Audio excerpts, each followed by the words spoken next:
예, 이번에 시황역인데요. 오늘 그야말로 시황이 궁금한 때인데 유나 씨, 네, 이재선 의원님 모시고 같이 오셨네요. 안녕하세요. 안녕하세요. 네, 안녕하세요. 오늘 또 마침 궁금한 날 잘 오셨는데요. 원래는 이제 CPI부터 시작을 해야 되는데 오늘 장에 좀 뒤숭숭한 얘기들이 있었고 네. 코스닥이 많이 밀렸기 때문에요. 오늘 코스닥이 왜 이렇게 많이 밀린 건지 시장의 변동성 요인부터 좀 얘기해 주세요. 일단 요인은 크게 두 가지로 정리할 수 네. 있을 것 같아요. 일단 시총 상위 업종들, 그러니까 저희가 대부분 2차 전지로 네. 분류가 되는 업종들이 센티먼트가 조금 악화가 되면서 좀 하방 압력이 좀 강해졌던 요인들이 한 가지 있었고요. 네. 이게 중국 2차 전지 기업들이 미국 쪽에서 보조금 혜택을 더 얻을 수 있을 거다라는 가능성이 이제 뉴스에 나오면서 네. 이제 미국 내에서 이제 2차 전지 수출 점유율을 저희가 뺏기는 게 아니냐라는 약간 우려가 투심의 조금 악화 요인으로 작용했던 것 같아요. 네.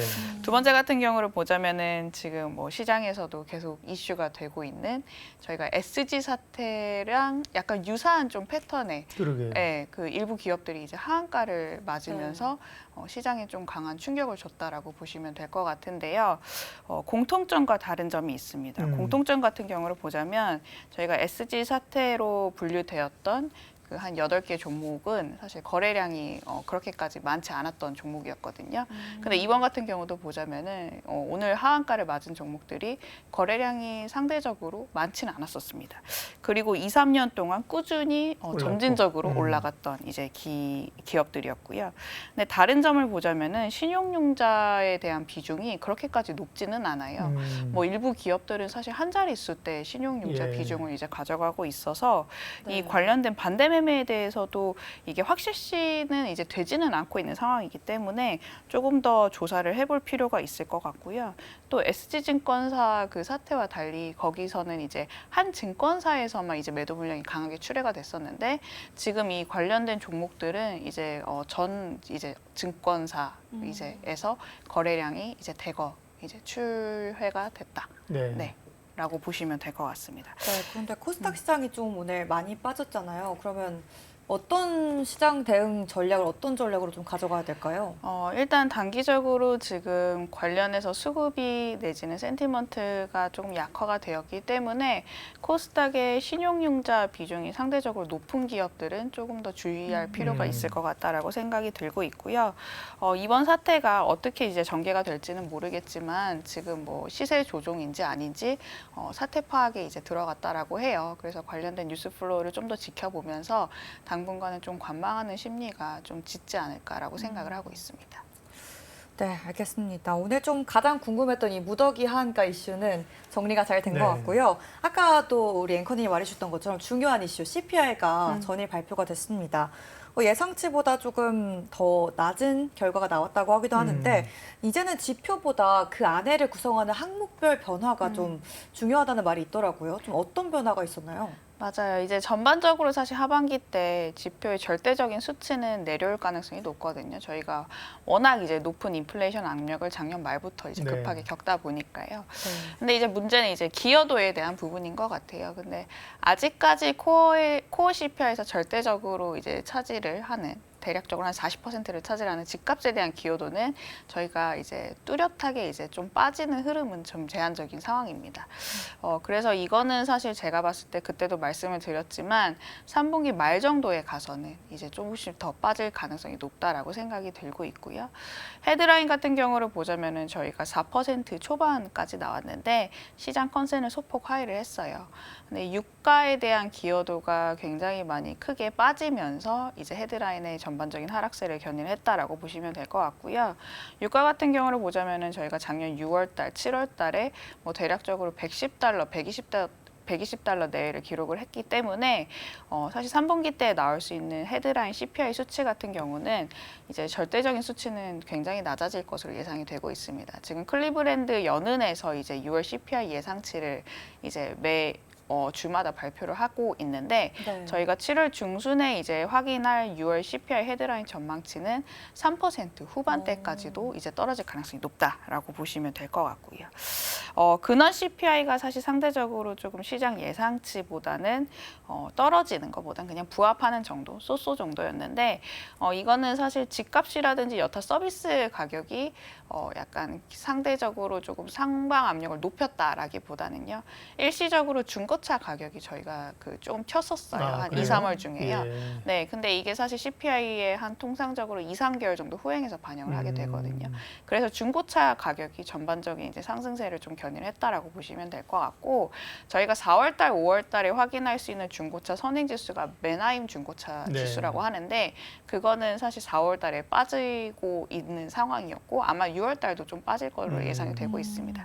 그래서 아마 이제 코어 CPI에 대한 조금 부분도 내려올 여지가 있네요. 네, 예. 있기는 하죠. 근데 헤드라인보다는 속도 자체는 좀 더딜 가능성이 높기 때문에 뭐 다음 질문일 것 같긴 하지만 그래서 네. 연준도 사실 네. 크게 이제 인플레이션을 우리가 잡았다라고 이제 강하게 얘기할 가능성은 사실 크지는 않을 것 같아요. 네. 다음 질문까지 예측하시는 우리 이재선 위원님. 할 일이 없어요, 우리가 먼저. CPI 얘기했으니까 그러네요. 그다음에 이제 FMC죠, 그죠? 그쵸. FMC인데 네. 이재선 위원님은 차라리 한 번 더 올릴 거면 요래 올려라, 그죠? 6월에. 그렇게 얘기는 말을 안 듣네. 이 친구는 말을 안 들으죠. 그러네요. 그래서 이번엔 동결인데 매파적 동결 가능성. 금리는 동결하면서 워딩은 좀 강하게 나올 걸로 얘기하는데 글쎄 네. 그런 게 또 좀 변동성이 있지 않을까 걱정이에요. 매파적 동결 가능성도 사실 시장에 부정적인 영향은 아닐 것 같아요. 네, 저희가 네. 가만히 생각을 해보면 스태그플레이션 당시에 주가가 이제 변동성이 심화가 됐던 구간들이 굉장히 많았었잖아요. 그 구간 특징을 살펴보면은 결국에 물가 안정을 제대로 도모를 하지 못해서 증시가 이제 계속해서 흔들렸었고 연준의 그 입장 변화도 계속해서 바뀐 거였거든요. 그러니까 사실 이제 연속성이 저는 필요하다라고 생각이 들어서 오히려 이제 동결을 하되 매파적으로 이제 워딩만 이제 계속해서 이제 하반기 때 이제 시장에 좀 딜리버리를 해주게 된다라고 네. 했을 때는요 시장이 크게 두려워할 부분은 없는 것 같아요. 다만 이제 가장 안 좋은 시나리오 같은 경우를 보자면은 그 말씀해주셨던 6월달에 동결 기조를 한동안 가지다가 갑자기 인플레이션이 안 잡는 게 서서히 느껴지면서 뭐 7, 8월달 중에 갑자기 금리 인상을 해버리게 된다. 약간 이런 시나리오는 사실 시장에 일관성이 없으니까. 네, 예. 부정적일 가능성이 높고 그 요인 중에 하나가 결국에는 이제 연준이 이 금리 인상 폭을 이렇게 높게 가져감에도 불구하고 우리가 제대로 물가 안정을 도모를 하지를 못했다라는 불안 심리가 반영이 되면서 이제는 뭐 스태그플레이션에 대한 이제 좀 안 좋은 재료로 이제 시장이 그런 식으로 인식을 할 것 같아요. 네.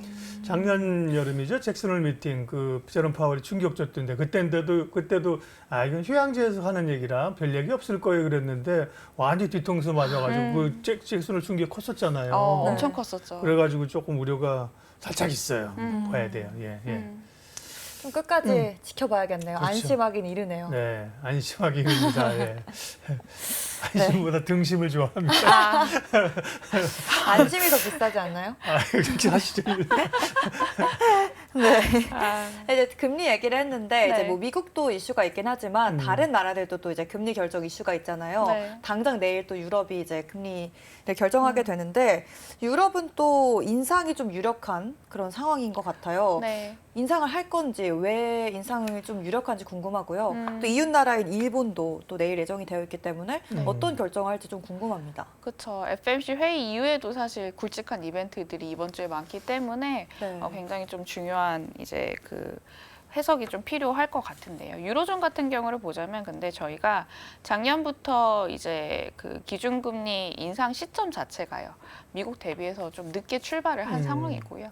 물가 자체도 이제 원자재 가격이 급등했던 저희가 그 작년에 천연가스 급등으로 유로존 CPI 물가가 굉장히 높게 나왔었잖아요. 이런 부침을 겪다 보니까 유로존도 연준만큼이나 물가 안정에 대해서 보다 확고한 스탠스를 계속해서 이제 유지를 하고 있는 상황이고 그래서 뭐 ECB 총재도 사실 물가 안정을 계속해서 피력을 하고 있습니다. 유로존 같은 경우를 보자면 GDP가 지금 역성장을 2개분기 연속을 하긴 했는데 뭐 그럼에도 불구하고 사실 이제 물가 안정이 사실 연준이란다. 그 중앙은행의 책무기 때문에 25bp 인상을 할 가능성이 높고요. 아무래도 7월 달에 이제 최종적으로 금리가 인상 사이클이 마무리될 가능성을 시장은 좀 프라이싱을 하고 있는 상태입니다. BOJ 같은 경우를 보자면은 최근에 인플레이션 지표들이 상당히 좀 일본도 잘 나오고 있어요. 그래서 네. 디플레이션에 이제 탈출하는 거가 아닌가. 약간 그런 일본은 네. 물가 좀 오르길 바란 나라잖아요, 그죠? 워낙 그쵸. 디플레 때문에. 네, 그래서 외국인들의 수급도 실제로 일본 쪽에 굉장히 좋게 이제 흘러가고 있는 상황이거든요. 예. 네, 그럼에도 불구하고 일본의 BOJ 이제 총재가 아직까지는 우리가 인플레이션 구간에 진입을 하고 있다라고 구조적으로 선언하기는 조금 이른 시점이다라고 얘기를 하고 있어서 아마 완화적인 그 지금 통화 정책을 한동안 가져갈 가능성이 높다라고 생각을 하고 있습니다. 네. 대외 이 변수를 좀 더 살펴보면 국제유가도 지난번에 사우디가 감산한다 그러면서 하루 정도 반짝 올랐는데요. 이후에 보니까 유가가 다시 꽤 하락합니다. 유가 하락하는 거는 물가나 이런 데는 도움이 되는 건데 경기에는 또 부담이 돼서요. 어떻게 해석을 해야 되나요? 뭐 크게 이제 유가가 하락하는 원인부터 살펴보자면은 네. 저는 수요 쪽에 그 하락 기여도가 크다라고 생각이 들어요. 아무래도 중국이 그렇죠. 사실 유가에 대해서 굉장히 큰 영향력을 행사하는 국가고 이제 석유에 대한 소비가 굉장히 많이 발생하는 국가 중에 하나인데 저희가 저번 주 지표에서도 확인을 했듯이 네. 중국 PPI라든지 CPI 물가 지표가 시장 예상치를 하회를 하면서 특히 이제 PPI 물가 같은 경우는요. 마이너스 폭이 계속해서 이제 지속이 되고 있는 상황입니다. 즉 이제 뭐 기업들도 마찬가지고요. 소비자들도 이제 돈은 있긴 한데 돈을 제때 안 쓰고 있다. 그러니까 중국 내부적으로 수요 회복이 예전 사이클만치 강하지 않다라는 거를 지금 지표상으로 계속해서 반영이 되고 있는 중이라서요. 이게 그 유가에 조금 하방 압력으로 작용을 하는 것 같고요. 내일 나올 이제 소매나 산업 생산 지표도 좀 지켜는 봐야겠지만 중국이요? 네, 중국입니다. 네, 주요 지표 중에 하나죠. 근데 일단 시장 예상치 4월 달보다도 조금 안 좋게 나올 가능성이 높기 때문에 아직까지 데이터상으로 중국의 그 완전한 소비라든지 아니면 기업 사이클의 수요 회복은 낙관하기는 좀 이른 시점이다라고 생각이 들어서요. 한동안 국제 유가는 상승 모멘텀은 좀 제한적일 거다라고 생각이 들고 있고요. 근데 반대급부로 생각을 하게 된다면은 유로존이라든지 우리나라라든지 일본이라든지 이렇게 유가를 많이 수입하는 국가에 있어서는 네. 사실 이거는 조금 좋은 그렇죠. 영향인 것 같아요. 왜냐라고 봤을 때 이제 저희가 수입 물가 때문에 사실 인플레이션 압력이 더 심화됐던 구간이 작년과 이제 연초까지도 발생이 됐는데 이게 사실 조금씩 완화되는 구간 내에서는 기업들도 사실 비용단에서도 굉장히 이제 리스크 요인들이 옅어지는 요인이기 네. 때문에 이게 약간 이중적으로 또 해석이 그렇죠. 될 것 같아요. 어쨌든 중국이 좀 살아나야 되는데 부진하고요. 여담을 좀 얘기해 드리면 아까 점심 먹으면서 들은 얘기가 내일이 시진핑 생일인데요. 시진핑 생일 때 중국에서 뒤숭숭한 일이 많았대요. 매번 시위하고 막 이래가지고 다들 내일은 또 뭔 일 터지나 긴장하고 있더라고. 별 투자자는 참 별걸 다 알아야 돼. 그죠? 참. 그러네요. 예, 다른 나라 정상에. 국가 주석의 예. 생일까지. 예, 그러니까 부모님 생일을 챙기지 말이야. 그러니까요. 예. 아무래도 투자는 역시 어려운 것 같습니다. 재밌죠, 또 그러니까 사실은 그래요. 호기심을 가지고 하는 게. 맞아요. 예. 그건 또 맞아요. 근데 요즘 또 시장에서는 이 반도체 훈풍이 진짜 좀 멈출 줄 모르는 것 같아요. 뭐 2차 전지도 잠깐 또 반짝하긴 했지만 이 반도체가 좀 계속된 좋은 흐름을 보여주고 있는데 또 이 필라델피아 반도체 지수가 좋으면서 오늘은 좀 약했지만 전날에는 반도체주들 좀 좋았잖아요. 네. 미국이 또 이 수출과 관련해서 우리나라 기업에 대한 규제를 좀 유예하는 걸 연장했다고 하는데 이 소식이 좀 국내 기업에 긍정적일지 궁금합니다. 저는 일단 긍정적이라고 보고 있고요. 이게 사실 뭐 미국이 규제를 많이 강화를 시킨다고 하지만 결국에는 이제 중국을 견제하는 거지 미국도 우리나라 반도체 기업의 도움을 받을 수밖에 없기 때문에 우리나라 쪽의 규제를 강화한다라고 했을 때는 사실 그거는 미국에도 자충수 역할을 하게 될 거는 같아요. 중국도 마찬가지입니다. 아직까지 반도체 쪽에서 자금률이 15% 수준이거든요. 이게 2018년 15% 수준이라 크게 변한 게 없어요. 그러니까 자국화를 도모를 한다라고 하지만 사실 반도체 산업은 하루아침에 이뤄질 수가 없기 때문에 네. 이 경쟁력이라든지 기술력에 있어서 우위에 있는 국가들의 도움을 어느 정도 받아야 된다라고 보시면 될 것 같고요. 그렇기 때문에 우리나라가 뭐 미국이라든지 중국이 사실 그 미중 무역 갈등 내지는 이제 전반적인 정치적 이념 갈등에 깔려 있는 기전은 반도체의 무기화거든요. 이거를 조금 잘 활용해서 전략적으로 접근할 필요는 있겠다라고 생각을 하고 네. 있습니다. 그리고 재고나 이런 건 줄고 있고 반도체 업황 자체는 좋은데요. 삼성은 사실은 빈메모리에 힘을 많이 싣고 있는데요. 최근에 지표를 보면 오히려 이제 TSMC를 쫓아가지 못하고 물론 뭐 분기 뭐 이렇게 보는 게 보다 크게 봐야겠습니다만 단기적으로는 오히려 격차가 더 벌어졌다면서요? 네, 1분기 기준으로 봤을 때는 TSMC가 파운드리 점유율을 또 소폭 이제 조금 더 가져갔더라고요. 근데 저는 이게 뭐 장기적인 그림을 좀 그려봐야 되지 않을까라고 생각이 들고 있고요. 네. 이게 뭐 정확하게 뭐 답은 없지만 저는 삼성전자 쪽에서도 이제 그 미국 빅테크 기업들이 파운드리에 대한 수요를 점차 늘려갈 것이다라고 생각이 들고 있어요. AI와 클라우드 산업의 그 투자 속도가 빨라지게 된다면요. 왜냐라고 봤을 때는 결정적으로 그때도 얘기했다시피 TSMC는 이제 대만의 이제 대표 기업이기 때문에 네. 그 미국과 네. 중국이 이제 지정학적 우려가 좀 있죠. 지정학적 예. 우려가 이제 가장 이제 높은 국가 중에 하나가 대만이고요. 그래서 TSMC도 이제 파운드리가 이제 독점 기업이긴 하지만 최근에 뉴스를 보면은 뭐 엔비디아라든지 여타 빅테크 기업들이 우리나라 뭐 SK 하이닉스라든지 아니면은 삼성전자라든지 이렇게 우리나라에 있어서도 반도체 수요를 좀 이원화하겠다라는 이제 뉴스 플로우도 간간히 나오고 있는 상황이고요. 이거는 사실 데이터를 통해서 차후 확인은 해봐야겠지만 그렇기 때문에 사실 우리나라 같은 경우는 보자면은 반도체 수요에 있어서는 그렇게 크게 걱정을 할 필요는 없을 것 같다라고 생각은 하고 있습니다. 예.